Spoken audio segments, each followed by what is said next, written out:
everyone, this is Tom, and today I am working on my Clever Models Flagstop. This is an O scale. I just printed this out on cardstock, and the other day I began cutting out and applying these windows to the back. There's a lot of cutting and fitting on here, but these cardstock kits are pretty basic and pretty easy to do. One of the stages I'm getting ready to do now is I'm cutting out the trim that's going to be going around. That'll be affixed onto here. And basically the way I do this, I just have a little cutting board here and carefully cut around. I already have several cuts done. I'm working on cutting out this area here, and this is what creates the texture. And just using a number 11 X-Acto, plenty of blades. I usually get the bulk size for these. These do have a tendency to go pretty quick, but basically once you get the hang of cutting these out, it's a little tedious, but as you get the hang of it, it's not quite so bad. And all I do basically when I do this is just carefully cut, just carefully take my time, work around all the features. I built several of these. These are nice little kits. You can find these at, just search for Clever Models. You can find these online. Very inexpensive kits.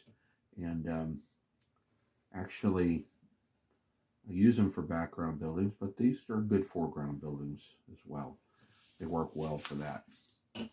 And I'm not going to record the entire process here of what I'm doing. Just giving you an idea. And I always find when I trim, if I want to eyeball things, I always like to work from my rule being on this side here and lining everything up that way. Just a little easier to get it, everything kind of lined up and squared. And then what I'll do is I use these pastel pencils. Color pencils will work as well.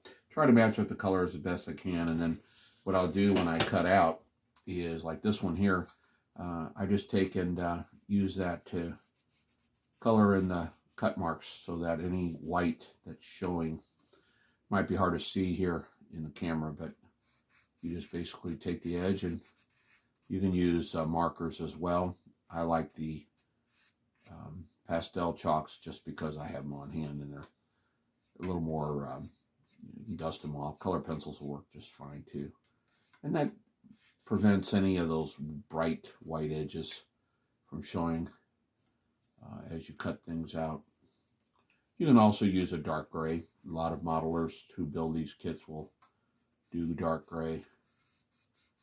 But this is going to take me a couple days to build because I don't like to sit too long on this. My old eyes don't hold up as well. But this is what I'm working on for my Soggy Bottom Hollow pizza layout. And I've got at least one more, maybe two more kits I'm going to build for it as well. So just a quick update on what's going on. And this is my project for the late spring and early summer. So we'll see how it goes. Hopefully I'll get this layout done sometime this year. But anyway, thanks for watching. And stay tuned, and I'll show a video later of the completed building.